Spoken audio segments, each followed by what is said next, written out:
지난 시간에는 육적인 믿음은 무엇이고 영적인 믿음은 무엇인가에 대해서 말씀을 드렸습니다. 그리고 우리가 받는 것도 영적인 믿음이 있어야 되고, 또 하나님의 말씀대로 축복을 받고 응답을 받는 것도 영적인 믿음이 있어야 된다 말씀드렸습니다. 그런데 이 영적인 믿음은 내가 가지고 싶다고 해서 마음대로 가질 수 있는 것이 아니다 말씀드렸습니다. 이번 시간에는 그러면 왜 영적인 믿음, 그렇게 좋은 영적인 믿음을 내가 원한다고 해서 원하는 만큼 가질 수 없는가, 왜 그런가에 대해서 말씀을 드리고, 그렇다면 이 영적인 믿음은 하나님이 주시는 것이라고 했는데 어떻게 하면 하나님께로부터 이 영적인 믿음을 받을 수 있을 것인가에 대해서 말씀을 드리도록 하겠습니다. 로마서 12장 3절에 보면 이런 말씀이 있습니다. 내게 주신 은혜로 말미암아 너희 중 각 사람에게 말하노니 마땅히 생각할 그 이상의 생각을 품지 말고 오직 하나님께서 각 사람에게 나눠주신 믿음의 분량대로 지혜롭게 생각하라, 이렇게 말씀을 하셨습니다. 그러면 아까 첫 번째 질문에 대한 답변을 한번 생각을 해보도록 하겠습니다. 영적인 믿음은 지금 로마서 12장 3장에서도 하나님께서 나눠주셔야 된다 그렇게 말씀하셨는데, 왜 하나님께서 나눠주셔야 되는가? 그럼 하나님은 도대체 어떤 기준으로 우리에게 영적인 믿음을 주시는가? 이런 질문을 할 수가 있겠습니다. 그럼 우선 왜 내가 원하는 대로 영적인 믿음을 가질 수 없는가에 대해서 생각을 해보겠습니다. 만약에 이 영적인 믿음이 응답받을 수 있는 믿음인데, 이 영적인 믿음을 가진 사람이 마음에 비진리가 가득하고 악이 가득하다고 생각하면, 이런 사람이 기도해서 그것이 응답된다고 생각하면 이 세상에 무슨 일이 일어날지를 저희들이 한번 생각해 볼 필요가 있는 것 같습니다. 예를 들어서 사과 장사를 내가 하고 있는데 옆집에 사과 장사가 또 가게 문을 열었습니다. 그랬을 때 제가 마음이 약한 사람이라면 이런 기도를 할 수 있을 것 같습니다. 아버지, 옆에 가게에 있는 사람들 가지 말게 하시고 우리 집에만 손님이 오게 해주세요. 만약에 이 기도가 응답이 된다고 하면 세상은 어떻게 되겠습니까? 예를 들어서 제가 A라고 하는 사람을 미워하는데 아버지 앞에 기도하기를, 아버지 하나님, 저 사람 교통사고 나게 해주세요. 근데 이 기도가 응답이 된다고 하면 무슨 일이 벌어지겠습니까? 또 시기심이 우리 인간들에겐 굉장히 많은데요. 시기심과 관련해서 이런 재밌는 이야기를 제가 하나 들었습니다. 두 친구가 길을 가고 있었는데 한 사람은 시기심이 굉장히 많은 사람이고 또 한 사람은 욕심이 많은 사람이었습니다. 근데 두 사람이 길을 가다가 왕을 만났습니다. 이 왕이 두 사람에게 제안을 했습니다. 만약 너희 중에 한 사람이 요청하면 무엇인지 그대로 주겠다. 그러니까 뭐를 요청하든지 주겠다. 그런데 옆 사람에게는 요청하는 것에 2배를 주겠다. 나한테 지금 기회가 왔으니까 나한테 요청을 하라. 그렇게 얘기를 했는데 두 사람이 서로 쳐다보면서 요청을 하지 못합니다. 왜냐하면 시기심 많은 친구는 옆에 사람이 나보다 2배 받는 거 싫었고, 욕심 많은 친구도 마찬가지입니다. 나보다 2배 받는 게 싫었기 때문에 말을 못하고 우물쭈물하고 시간을 보냅니다. 그랬더니 왕이 그러면 그냥 가겠다 그렇게 얘기를 했더니 그 시기심 많은 사람이 아니라고, 그냥 가시지 말라고 하면서 이런 요청을 했습니다. 임금님, 저희 왼쪽 눈을 빼주세요. 얼마나 악합니까? 옆에 사람 2배로 주겠다고 했으니까 옆에 사람은 왼쪽 눈, 오른쪽 눈 2개를 다 빼겠다는 얘기입니다. 이것이 악이 많은 사람, 시기심이 많은 사람들의 현주소라고 볼 수 있겠습니다. 예일대학의 한 심리학 교수가 연구한 결과에 의하면 미국 범죄의 20%가 시기심 때문에, 질투심 때문에 생겨난다고 합니다. 그러니까 다시 말하면 시기심이나 질투는 굉장히 무서운 범죄 요인이 된다고 볼 수가 있겠습니다. 여러분들이 잘 아시는 바와 같이 이 자기와 관계없는 사람에 대해서는 시기하지 않습니다. 옷가게 하는 사람이 농부가 농사를 잘 지어서 돈 많이 벌었다고 해서 그 농부를 시기하지 않습니다. 공부 열심히 하는 사람이 어떤 가수가 노래를 내가지고 돈을 많이 벌었다, 싸이가 돈을 많이 벌었다, 그래서 그 싸이에 대해서 시기 질투하지 않습니다. 이상하게도 이 시기 질투라고 하는 것은 굉장히 가까운 사이, 나와 경쟁 관계에 있는 사람들 사이에서 이 시기 질투가 문제가 된다는 거죠. 예를 들면 부부 관계라든지 애인 관계라든지 친구 관계가 이제 관계 속에서 이런 시기 질투가 있고, 또 이걸로 인해서 범죄가 일어날 수 있다는 얘기가 되겠습니다. 그래서 야고보서 3장 16절에 보면 시기와 다툼이 있는 곳에는 요란과 모든 악한 일이 있습니다. 근데 우리 인생들이 죄가 있고 악이 많은 인생들이 기도하는 대로 응답을 받는다고 하면 이 세상은 아마 엉망진창이 될 것입니다. 그래서 아버지 하나님께서는 이걸 아시기 때문에 우리가 아무리 영적인 믿음 많이 갖고 싶어요 해서 내 마음대로 가질 수 있는 것이 아닙니다. 그러면 하나님께서는 어떤 기준에 따라서 이 영적인 믿음을 저희에게 주시겠습니까? 그것은 자격을 갖춘 사람에 한해서 그 영적인 믿음을 선한 목적으로 쓸 수 있는 사람에게 이 영적인 믿음을 주신다는 그런 얘기가 되겠습니다. 그러면 우리가 육적인 믿음과 영적인 믿음에 대해서 지난 시간에 생각을 해보았는데요. 그럼 육적인 믿음과 영적인 믿음은 어떤 관계가 있는가에 대해서 잠시 살펴보도록 하겠습니다. 아주 마음밭이 좋은 사람들은 하나님의 말씀을 듣는 즉시 그것을 행합니다. 그래서 그 지식적인 믿음이 바로 그 자리에서 영적인 믿음으로 바꿔집니다. 그래서 굉장히 신앙의 성장이 빠릅니다. 그러나 보통 사람들은 대부분 처음에는 겨자씨만한 믿음을 받습니다. 그래서 말씀을 듣고 공부하고 해서 이것이 쌓이고 쌓여서 지식적인 믿음이 되고 그 지식적인 믿음을 또 하나하나 행함으로 옮겨서 결국은 영적인 믿음으로 이제 변해가는 그런 과정을 거치게 됩니다. 그래서 보통 사람들은 다 우선 지식으로 마음에 쌓고 그것을 행함으로 옮겨서 영적인 믿음을 만든다는 얘기가 되겠습니다. 이 좋은 예로 지식적인 믿음이 어떻게 영적인 믿음으로 변화되는가를 보여주는 성경의 말씀을 하나 소개를 하도록 하겠습니다. 마가복음 9장 17절부터 29절에 보면 벙어리 귀신 들린 아들을 데리고 나온 한 아버지에 대한 이야기가 나옵니다. 이 벙어리 귀신 들린 아들을 데리고 온 아비가 예수님께 이렇게 간청을 합니다. 마가복음 9장 22절에 보면 귀신이 저를 죽이려고 불가물에 자주 던졌나이다. 그러나 무엇을 하실 수 있거든 우리를 불쌍히 여겨 도와주시옵소서. 그러니까 무엇을 하실 수 있거든 우리를 도와달라 이렇게 말씀하셨습니다. 이 무엇을 할 수 있거든 하는 것은 하나님을 믿는 믿음에서 나오는 것이 아니고 많이 소문을 들었습니다. 예수님은 천국 복음을 전하시고 귀머거리, 벙어리, 안진뱅이 뭐 각종 병을 치료한다는 말씀을 듣고 귀신도 쫓아낸다는 말씀을 듣고 그 소문을 가지고 지식적인 믿음을 가지고 혹시나 나도 내 아들을 데리고 가면 혹여라도 예수님이 고쳐주시지 않을까 이런 요행을 바라는 마음으로 나왔다는 것을 알 수가 있습니다. 하실 수 있거든 나를 도와주시옵소서 하는 이 말 속에서 이 사람의 믿음의 상태를 우리가 읽을 수가 있습니다. 이 아비의 요청에 대해서 예수님께서는 단호하게 말씀을 하십니다. 23절에 할 수 있거든이 무슨 말이냐? 믿는 자에게는 능치 못할 일이 없느니라. 이렇게 말씀을 했더니 이 아비가 또 이상하게 대답을 합니다. 24절에 보면 곧 그 아이의 아비가 소리를 질러 가로되 내가 믿나이다. 나의 믿음 없는 것을 도와주소서.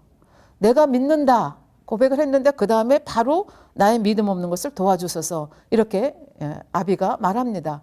앞뒤가 안 맞는 말처럼 믿는다고 했는데 믿음 없는 것을 도와달라. 앞뒤가 맞지 않는 말처럼 생각이 되지만 앞에서 내가 믿나이다 한 것은 소문으로 들어서 내가 알고 있나이다. 내가 지식적인 믿음을 갖고 있습니다. 그런 고백이 되고 나의 믿음 없는 것은 저는 영적인 믿음이 없습니다. 그런 고백이 되겠습니다. 그러니까 이 아비는 예수님 앞에 나와서 이렇게 요청하는 과정 중에서 나에게는 이 영적인 믿음이 없다는 걸 알았기 때문에 그 영적인 믿음을 달라고 예수님께 요청하는 장면이 나옵니다. 그랬더니 예수님께서 25절에 보니까 벙어리 되고 귀먹은 귀신아 내가 네게 명하노니 그 아이에게서 나오고 다시 들어가지 말라. 귀신에게 명령을 하셨죠. 그랬더니 귀신이 소리 지르며 아이로 심히 경련을 일으키게 하고 나가니 그 아이가 죽은 것 같이 되어 많은 사람이 말하기를 죽었다 하나 예수께서 그 손을 잡아 일으키시니 이에 일어나는지라. 그러니까 죽은 것이 아니고 귀신이 나갔기 때문에 경련을 일으키면서 아이가 혼절한 거죠. 근데 예수님께서는 아시잖아요. 귀신이 그렇게 했다는 거 알고 이제 나갔기 때문에 불러 일으키면 일으킬 수 있다는 걸 압니다. 그래서 결과적으로 보면 그 아비가 예수님께 나와서 지식적인 믿음을 가지고 나왔는데 그 지식적인 믿음이 영적인 믿음으로 변화됐고 이 아비의 간절한 기도의 덕분으로 이 귀신 들린 아들이 온전하게 치료받은, 그래서 하나님의 역사를 체험하는 것을 볼 수가 있습니다. 이것이 지식적인 믿음과 영적인 믿음의 관계입니다. 그래서 보통 사람들은 한꺼번에 그냥 영적인 믿음이 왕창 주어지는 것이 아니고 하나하나 배워서 지식적인 믿음으로 쌓고 그것을 하나하나 실행에 옮김으로 순종함으로 이것이 영적인 믿음으로 변화되어 가는 과정을 겪는다는 것을 저희가 알 수가 있습니다. 그렇다고 하면 여기서 또 두 번째 질문이 나오게 되죠. 그렇다고 하면 아버지 하나님께서 인정하시는 믿음, 아버지 하나님의 기준을 따라서 우리에게 영적인 믿음을 주신다고 했는데, 그러면 아버지 하나님께로부터 많은 영적인 믿음을 받으려면, 큰 영적인 믿음을 받으려면 우리는 어떻게 해야 되는가라는 질문이 나올 수가 있습니다. 이 질문에 대한 답변을 세 가지로 한번 이 시간에는 생각을 해보도록 하겠습니다. 제일 첫 번째는 믿지 못하도록 방해하는 나의 생각과 이론을 전부 깨트리고 하나님의 말씀에 복종시켜야 됩니다. 고린도 후서 10장 5절에 보면 모든 이론을 파하며 하나님 아는 것을 대적하여 높아진 것을 다 파하고 모든 생각을 사로잡아 그리스도에게 복종케 하니, 이렇게 말씀하고 있습니다. 왜 그렇습니까? 지난 시간에도 말씀드렸지만 우리가 태어나서부터 부모에게서부터 배운 거, 학교에서 배운 거, 또 책을 읽으면서 배운 거, TV를 통해서, 인터넷을 통해서, 이런 여러 가지 소스를 통해서 우리가 배운 것이 다 진리가 아니기 때문에 그렇습니다. 진리는 오로지 하나님 말씀밖에 없습니다. 그래서 우리가 예수 그리스도를 영접하기 전에 우리가 가졌던 상식, 우리가 가졌던 지식, 우리가 가졌던 이론을 고집하면 그것이 하나님의 말씀과 상반관계에 있을 때 하나님의 말씀에 순종치 않고 내가 가진 지식과 내가 가진 이론과 내가 가진 생각을 주장하게 되면 이 영적인 믿음이 주어지지 않는다는 그런 말씀이 되겠습니다. 세상 지식에는 우리 진리에 위배되는 말씀이 참 많이 있습니다. 예를 들어서 여러분들이 집에서 어린아이를 키울 때 내 아이가 나가서 맞고 들어왔습니다. 맞고 들어왔을 때 부모님들 보통 어떻게 반응하십니까? 야, 이 바보야, 너는 왜 맞고 들어와? 걔가 한 대 때리면 너는 두 대 때려. 그래야 다음에 안 맞아. 이렇게 말씀하시는 분이 많이 있습니다. 또 어떤 분은 그렇게까지는 말하지 않지만 심정적으로 비슷한 생각을 하시는 분들이 많이 있습니다. 그러나 예수님께서는, 그러니까 성경이 말씀하시는 진리는 오른뺨을 맞으면 왼뺨까지 내주라고 하는 것이 아버지 하나님의 선하신 뜻이고 이것이 진리입니다. 또 우리는 소설을 통해서 또 세상 사람들의 모습을 통해서 원수 갚는 것이 의롭다고 생각을 합니다. 아버지에게 잘못한 사람 자식이 갚아주고 또 그 자식 때 원수를 갚지 못하면 그 다음 자식 때 갚아주는 것이 의롭다고 저희는 생각을 합니다. 또 어떤 사람은 절대적으로 자기의 신념을 굳히지 않는 것이 의롭다고 생각을 합니다. 그러나 하나님 아버지께서는 아무리 내가 나 보기에 의로운 것이라 할지라도, 내 보기에 옳다 하는 것이라 할지라도 그것이 비진리가 아닌 이상 화평을 깨는 것을 아버지 하나님께서는 원치 않는 것을 볼 수가 있습니다. 이와 같이 진리가 아닌 비진리에서 오는 생각들을 우리가 한마디로 육신의 생각이라고 얘기를 합니다. 그래서 그 로마서 8장 7절에 보면 육신의 생각, 이 비진리에 입각해서 나오는 생각, 육신의 생각은 하나님과 원수가 되나니 이는 하나님의 법에 굴복치 아니할 뿐 아니라 할 수도 없다. 이렇게 말씀을 하고 계십니다. 그래서 결과적으로 내가 옳다, 하나님의 진리와 위배되는, 내가 생각하는 게 옳다 하는 것, 내가 생각하기에 옳다고 생각하는 이론, 이것을 깨트리지 않으면 결과적으로 영적인 믿음이 주어지지 않는다는 얘기가 되겠습니다. 다른 말로 바꿔 말하면 육신의 생각을 깨트리지 않으면 순종이 나오지 않는다는 말씀이 되겠습니다. 그래서 이 육신의 생각과 순종과의 관계를 우리에게 극명하게 알려주는 한 성경의 예를 여러분께 소개를 해드리도록 하겠습니다. 여러분들이 잘 아시는 열왕기 하에 나오는 나아만 장군에 대한 얘기입니다. 나아만 장군은 아람의 군대 장관입니다. 그러니까 임금 다음과는 굉장히 높은 자리에 있는, 그리고 임금이 신뢰하는 그런 장수였습니다. 굉장히 존귀한 자였죠. 근데 문제가 있었는데 그 문제가 뭐냐면 문둥병이 걸렸다는 것입니다. 아무리 지위가 높고 아무리 존귀한 자라 할지라도 아무리 부가 있고 명예가 있다 할지라도 문둥병에 걸렸으니 그것이 무슨 소용이 있겠습니까? 그리고 권세가 있고 돈이 있었기 때문에 아마 할 수 있는 모든 조치는 다 취했을 것입니다. 약도 먹어보고 좋은 의원도 찾아가 봤을 것이고 또 자기들이 섬기는 신에게 또 예물을 드리고 빌기도 해봤을 것이고 모든 방법을 다 해봤지만 문둥병이 치료가 되지 않았습니다. 그런데 어느 날 좋은 소식이 들렸습니다. 근데 그 좋은 소식을 누구한테서 들었는가 하면 아람이 전쟁에서 포로로 데려온 이스라엘의 아주 조그마한 게지바이한테서 좋은 소식을 들었습니다. 열왕기하 5장 2절에 보면 2장 3절에 이렇게 나와 있습니다. 전에 아람 사람이 떼를 지어 나가서 이스라엘 땅에서 작은 게지바이 하나를 사로잡음에 나아만의 아내에게 수종 들더니 그 주모에게 이르되 우리 주인이 우리 나아만 장군님께서 사마리아에 계신 선지자 앞에 계셨다면 좋겠나이다. 저가 그 문둥병을 고치리이다.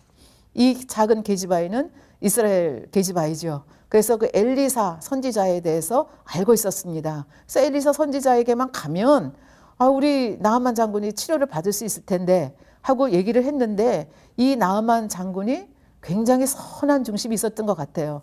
그 존귀한 자가 그 나라에서 두 번째 가는 자가 그 포로로 끌려온 게지바의 말을 들었다는 데서 얼마나 절박한가 하는 것도 알 수 있고 또 한편으로는 얼마나 그 마음이 선한가 하는 것을 알 수가 있습니다. 그래서 이 희소식이 있기 때문에 사마리아에 있는 선지자를 찾아갑니다. 근데 빈손으로 가는 게 아니라 너무나 간절히 원이 있기 때문에 예물을 정성껏 가지고 가는 것을 볼 수가 있습니다. 열왕기하 5장 5절에 보면 아람 왕이 가로되 갈지어다. 이제 내가 이스라엘 왕에게 그를 보내리라. 나아만이 곧 떠날새 은 10달란트와 금 6,000개와 의복 10벌을 가지고 가서 굉장히 바리바리 실어서 가지고 가야 하는 만큼 많은 예물인 것을 볼 수가 있습니다. 이렇게 많은 예물을 가지고 가서 어찌어찌해서 엘리사 선지자가 있다는 것을 알았고 엘리사 선지자의 집 앞까지 당도를 했습니다. 그런데 여기서 전혀 나아만 장군이 생각하지 못한 뜻밖의 상황을 접하게 됩니다.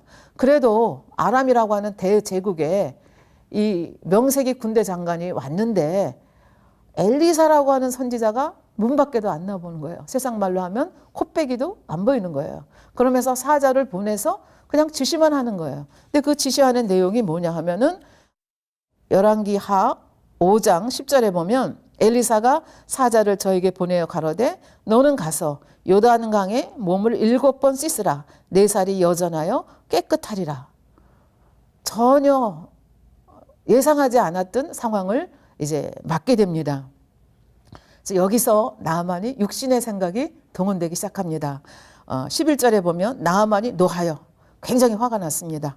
물러가며 가로되 내 생각에는 저가 내게로 나와 서서 그 하나님 여호와의 이름을 부르고 내게로 나와서 뭐 맨발로 뛰어나오지는 못한다 할지라도 내게로 나와서 내 상처에 손을 얹고 기도해 줄 걸로 생각을 했는데 전혀 다른 반응입니다. 사환 하나를 보내서 그냥 말을 전해줄 뿐입니다. 나를 우습게 생각하나? 이런 생각이 충분히 들 수 있는 그런 상황입니다. 아마 굉장히 서운했을 것입니다. 그래서 노했다 이렇게 얘기를 하고 있습니다.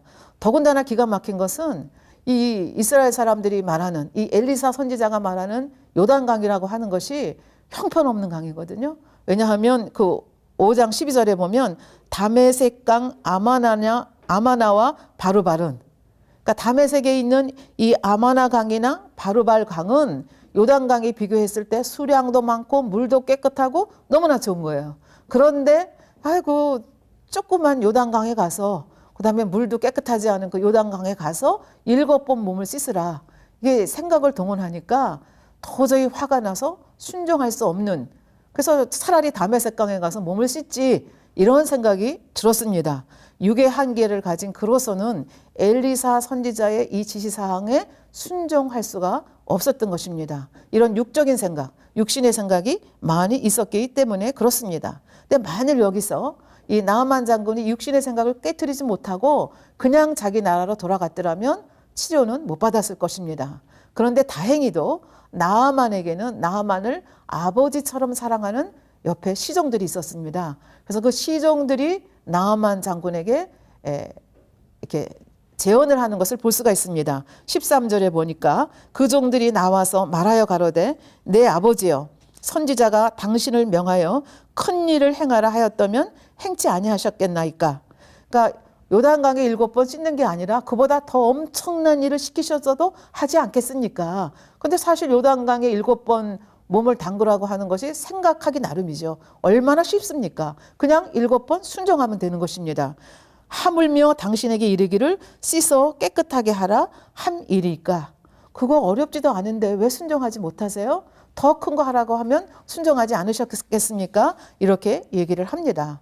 그러니까 이 시종들이 나아만 장군을 아버지라고 하는 것으로 봐서 이 주종 관계가 굉장히 아름다운, 그래서 나아만의 선한 모습을 저희들이 다시 한번 볼 수가 있습니다. 그래서 나아만이 가만히 생각해 보니까 맞는 얘기잖아요. 그래서 지금까지 섭섭하게 생각해서 분노했던 거를 다 눌러버리고 자기 시종들이 얘기하는 대로 아 그렇다 순종해서 손해볼 거 없겠구나 그렇게 하고 가서 순종을 하게 됩니다. 14절 보겠습니다. 나아만이 이에 내려가서 하나님의 사람의 말씀대로 요단강에 7번 몸을 잠그니 그 살이 여전하여 어린아이 살 같아서 깨끗하게 되었더라. 온전히 치료받는 모습을 볼 수가 있습니다. 그런데 만약 육신의 생각을 동원해서 이 요단강에 가서 7번 몸을 담가도 안 나오면 어떡하지? 요 아래 것들이 가가지고 소문내면 어떡하지? 만약에 이런 생각, 육신의 생각을 했더라면 순종을 못했을 것입니다. 그러나 나아만은 잠시 동안 육신의 생각 때문에 불순종하려고 했지만 이 시종들의 지혜로운 그 충언에 힘입어서 결국은 순종해서 이 아름다운 결과를 나온 것을 볼 수가 있습니다. 사실은 엘리사 선지자의 말씀은 하나님의 말씀입니다. 그래서 그 하나님의 말씀에 순종하면 그 영의 세계는 무한한 세계고 불가능이 없는 세계였기 때문에 그 영의 세계에 있는 하나님의 능력을 엘리사 선지자를 통해서 끌어내린 것입니다. 무엇을 통해서? 순종이라는 믿음을 통해서 끌어내린 것입니다. 그래서 이 육신의 생각이 어떻게 보면 종이 한 장 차이 같지만 이 육신의 생각을 하느냐 아니면 이것을 깨트리냐에 따라서 엄청난 차이가 올 수 있다는 것을 볼 수가 있습니다. 그런데 오늘날 이 자연과학이 너무나 발달되고 학문이 많이 발달되다 보니까 내가 옳다고 하는 생각들이 너무나 많습니다. 그래서 사실은 많이 배운 사람들일수록 이 육신의 생각을 깨트린다는 것이 굉장히 어렵습니다. 그러니까 요즘같이 학문이 발달되고 정말 많이 배운 사람들이 있는 시기에는 굉장히 육신의 생각을 깨트리고 하나님의 말씀을 믿는다는 것이 쉽지가 않습니다. 그래서 오늘날에도 권능의 역사가 필요하다는 얘기가 되겠습니다. 하나님의 그 기사와 표적을 보게 되면 내가 가지고 있던 생각이 산산이 깨져나가고 아 내가 생각하는 거가 다가 아니구나 이런 세계도 있다는 것, 내 지식의 한계를 초월하고 내 경험의 한계를 초월할 수 있는 세계가 있다는 것을 알기 때문에 믿음을 가지기가 수월하다는 그런 얘기가 되겠습니다. 그래서 이 권능이라고 하는 것이 복음 전파에 있어서 얼마나 큰 역할을 감당하는가 하는 것을 다시 한번 성경의 예를 통해서 여러분과 같이 생각을 해보도록 하겠습니다. 사도 바울이 바나바와 더불어서 제1차 세계 선교 여행을 떠나게 됩니다. 초반에 일어난 사건입니다. 구보로라고 하는 섬에 이르렀습니다. 살라미에 도착을 해서 전도를 하고 또 쭉 지나가 가지고 180km 떨어진 바보라는 항구에 도착을 했습니다. 이 바보에는 로마 총독 관저가 있었습니다. 그러니까 굉장히 중요한 섬이라는 얘기가 되겠습니다. 그래서 이 로마 총독 관저가 있었고 당시에 그 로마 총독은 서기오 바울이라는 사람이었습니다. 근데 그 서기오 바울에게는 바예수라는 거짓 선지자가 측근으로 딱 달라붙어 있었다는 것을 성경은 저희들에게 얘기해 주고 있습니다. 사도행전 13장 6절 7절을 보겠습니다. 온 섬, 그러니까 구보로 섬을 얘기합니다. 가운데를 지나서 바보에 이르러 바예수라 하는 유대인 거짓 선지자 박수를 만나니, 바예수, 이건 그 이름이 여호수아의 아들이란 뜻입니다. 이 히브리 말로 하면 여호수아고 헬라어로 말하면 예수입니다. 그러니까 바예수라는 뜻은 구원자의 아들이란 뜻입니다. 그러니까 어떻게 보면 예수를 사칭하며 다니는 유대인 거짓 선지자라고 말할 수가 있겠습니다. 근데 그 유대인 선지자가 누구 옆에 딱 붙어 있는가 하면은 그 총독 서기오 바울 옆에 딱 붙어 있습니다. 근데 성경에 보면 이 서기오 바울은 그 7절에 보면 그가 총독 서기오 바울에게 함께 있으니 서기오 바울은 지혜 있는 사람이라 이렇게 얘기하고 있습니다. 근데 우리가 얼른 생각하면 어떻게 지혜 있는 사람이 거짓 선지자를 옆에 두고 있어? 이런 생각을 하지만 요즘에 우리 세상을 한번 보십시오. 컴퓨터가 발달되고 인공위성이 어디를 갔다 오고 달에 갔다 오고 우주를 갔다 오는 이 세상 속에서도 회사를 차린다. 그러면 돼지 머리 놓고 제사합니다. 국회의원 선거가 있다, 입시철이 있다 하면 점집이, 미아리에 있는 점집이 성황을 이룬다는 얘기를 저희가 듣습니다. 그런가 하면 미국의 어떤 대통령은 점쟁이가 일정을 짜주었다는 그런 소문도 들은 적이 있습니다. 그러니까 사람들은 강한 것 같지만 사실은 내일에 대해서 알지 못하기 때문에 이렇게 점쟁이나 이런 박수나 이런 뭐 출세한 사람일수록 오히려 더 옆에 가까이 두는 것을 볼 수가 있습니다. 그러니까 서기오 바울이라고 하는 총독이 아주 바보라서 그런 게 아니라 뭐 지금의 세태를 여러분들이 이렇게 상상을 해보면 아 서기오 바울도 그랬겠구나 하는 것을 여러분들이 알 수가 있습니다. 근데 이 서기오 바울이 여호와 하나님에 대해서 전하는 것, 예수에 대해서 전하는 걸 듣고 굉장히 듣고 싶었습니다. 사실 로마 사회는 다신교 사회입니다. 그러니까 이 서기오 바울은 예수에 대해서만 뭐 믿음을 갖기 위해서 듣겠다 그런 것이 아니고 그냥 호기심에서 아 예수라는 또 뭐 신이 있나 보다 한번 모셔다가 들어봐야 되겠다. 근데 이 바울과 바나바의 입장에서는 너무나 좋은 기회잖아요. 좋은 기회를 놓치지 않아야 되기 때문에 성령의 감동함 속에서 열심히 예수 그리스도에 대해서 복음을 전했습니다. 근데 여기에 복병이 하나가 있습니다. 그 방해하는 복병이 누구냐면 바예스입니다. 어떻게 방해를 하는가 하면 8절에 보니까 이 박수 엘루마는 이 이름을 번역하면 박수라 저희를 대적하여 저희는 누굽니까? 바울과 바나바입니다. 대적하여 총독으로 믿지 못하게 힘쓰니 그러니까 믿지 못하게 한다는 것이 조목조목 왜곡한다는 얘기입니다. 이 서기오 바울이 이 기회에 구원받을 수 있는 기회가 있는데 이 바예수 이 거짓 선지자도 이번에 새롭게 깨달을 기회가 있는데 오히려 거짓 선지자가 방해를 하고 있습니다. 왜 방해를 합니까? 예수 그리스도를 믿으면 자기가 지금 옆에서 점도 쳐주고 뭐 이렇게 해서 굉장히 이권을 많이 챙기고 있는데 그 이권이 떠나갈까 봐 그러니까 자기 유익을 위해서 결국은 서기오 바울이 복음을 받아들이지 못하도록 계속 반박을 하고 있는 이런 모습입니다. 이런 상태 속에서 사도 바울과 바나바가 어떻게 했겠습니까? 하나님의 권능을 보여주는 장면이 나옵니다. 9절 10절에 보면 바울이라고 하는 사울이 성령이 충만하여 그를 주목하고 가로되 그러니까 이 바예수가 얼마나 악독한 사람인가를 얘기합니다. 계계와 악행이 가득한 자요 마귀의 자식이요 모든 의의 원수요 주의 바른 길을 굽게 하기를 그치지 아니하겠느냐. 언제까지 너 그렇게 족족 반대하겠느냐. 이 악한 자야. 그렇게 얘기하면서 권능을 행합니다. 11절 보라 이제 주의 손이 내 위에 있으니 내가 소경이 되어 얼마 동안 해를 보지 못하리라 하니 즉시 안개와 어둠이 그를 덮어 인도할 사람을 두루 구하는지라. 갑자기 소경이 된 거예요. 그래서 이게 눈을 갑자기 감게 되니까 사람이 옆에서 인도를 해야 되잖아요. 이런 상황이 되는 것을 누가 보고 있습니까? 총독이 보고 있습니다. 서기오 바울 총독이 보고 있습니다. 이에 총독이 그렇게 된 것을 보고 믿으며 주의 가르치심을 귀히 여기더라. 그래서 총독이 복음을 받아들이는 광경을 볼 수가 있습니다. 또 여기까지 얘기하면 또 하나님 너무하시다. 또 이렇게 얘기하실 분이 계시는지 모르겠는데요. 사실은 이 사건 속에서 하나님의 사랑과 공의가 어떻게 절묘하게 쌍을 이루어 가는지를 우리는 조금만 들여다보면 알 수가 있습니다. 예를 들면 총독을 향한 하나님의 사랑과 공의에 대해서 한번 생각해 보겠습니다. 총독은 호기심으로 이 바울과 바나바를 불러서 복음을 듣기를 원했습니다. 그러나 바울과 바나바는 이 기회에 서기오 바울이 예수 그리스도를 믿는 구원을 얻는 사람이 되기를 원했습니다. 그런데 서기오 바울이 그 거짓 선지자가 그렇게 방해하기 때문에 그러니까 이 서기오 바울 총독을 향한 하나님의 사랑이 그것을 반대하는 바 예수를 눈멀게 함으로써 하나님의 공의 악독한 자를 처치함으로써 이 서기오 바울이라고 하는 총독이 예수 그리스도를 믿을 수 있도록 역사를 하십니다. 그러면 거짓 선지자는 하나님께서 버리셨습니까?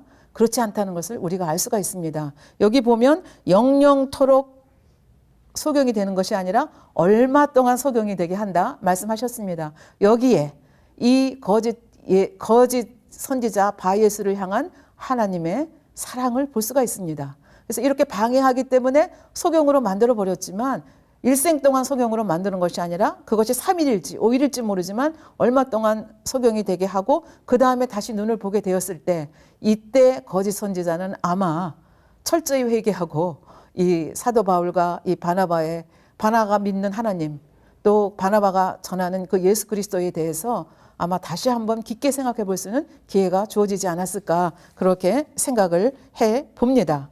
그렇기 때문에 우리가 영적인 믿음은 하나님이 인정하시는 믿음이고 무엇이든지 응답받을 수 있는 믿음이라 말씀드렸습니다. 그래서 이 영적인 믿음을 갖기 위해서는 우선 내가 옳다 하는 이론, 내가 옳다 하는 생각 이거를 다 깨트려 버려야 된다는 것이죠. 하나님의 말씀과 상충이 될 때는 어느 쪽을 택해야 되는가 하면 내 생각, 내 이론을 가감히 버리고 하나님 것을 내 것으로 받아들일 때 영적인 믿음이 주어진다는 의미가 되겠습니다.